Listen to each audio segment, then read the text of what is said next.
Welcome to this video on the NetFort LangGuardian integration with ManageEngine OpManger. My name is Darrell Delaney. I'm Head of Technical Services here at NetFort.com. I'm now logged on to my ManageEngine OpManger. So off my home page here, I'm going to go to Dashboards. I'm going to go to User&NetworkSearch. So this information here has been provided by the NetFort LangGuardian. And let's take a look at a couple of ways you can use this. We'll start off first with file activity. So we've had a report from a user that some files have gone missing from the network. So these are some shared files and we want to try and track back who deleted them. So we click on search by file name. And the file in question is one of sales forecast file. Just type in the name.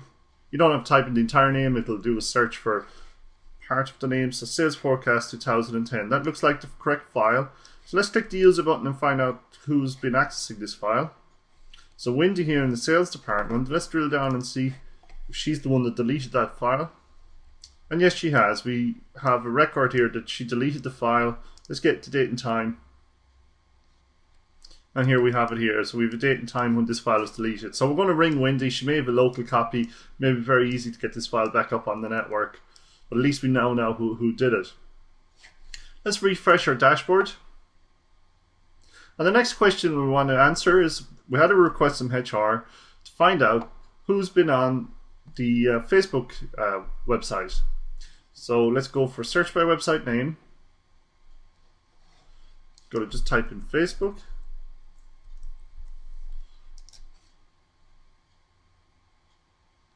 Okay, so we have a bunch of IP addresses here actually in Facebook, but let's convert those to usernames. So here we go. So we have a number of users on Facebook.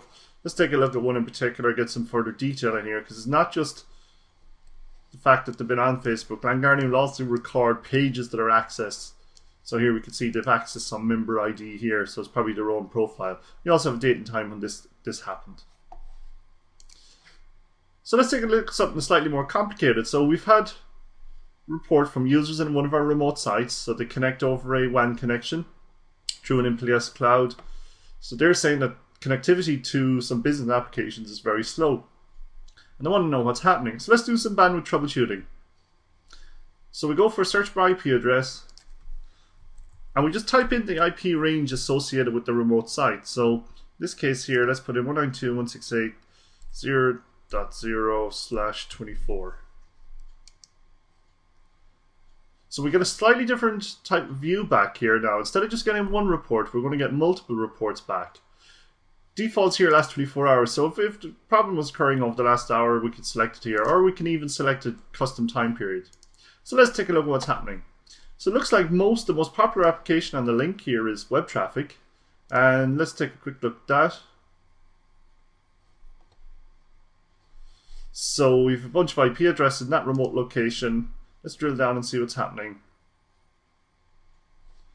So these are actually, there's some YouTube here. And we can even convert this to username. So this user in the remote site, they've been on YouTube, some 300 megabytes data has been pulled across that WAN link. That certainly what causes the problem here. So Sean in that site has been on watching videos, generate a lot of data on our WAN. So let's go back to user network search again. Search by IP address. So for any site or even a single server, so we could put in 192.168.0.9 for example, and that will show us all activity associated with that single IP address. So we get a very similar view back here. Instead of just a full subnet, this is just one IP address. Actually, this IP address here is associated with some MP3 files moving around the network. We can see that here. This IP address is also associated with YouTube. Let's refresh our dashboard. Finally, on our bandwidth troubleshooting as well, it's not just IP addresses. We can type in a username. So for example, I could type in here WENC, that's Wendy. We could find all activities associated with Wendy as well. Get a similar view. Instead of IP addresses, we're going to get the username in here. So we have the traffic profile associated with the user.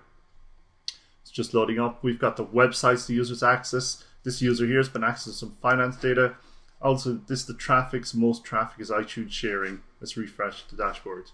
So there are some of the very common ways you can use the LangGuardian search within your ManageEngine OpManger.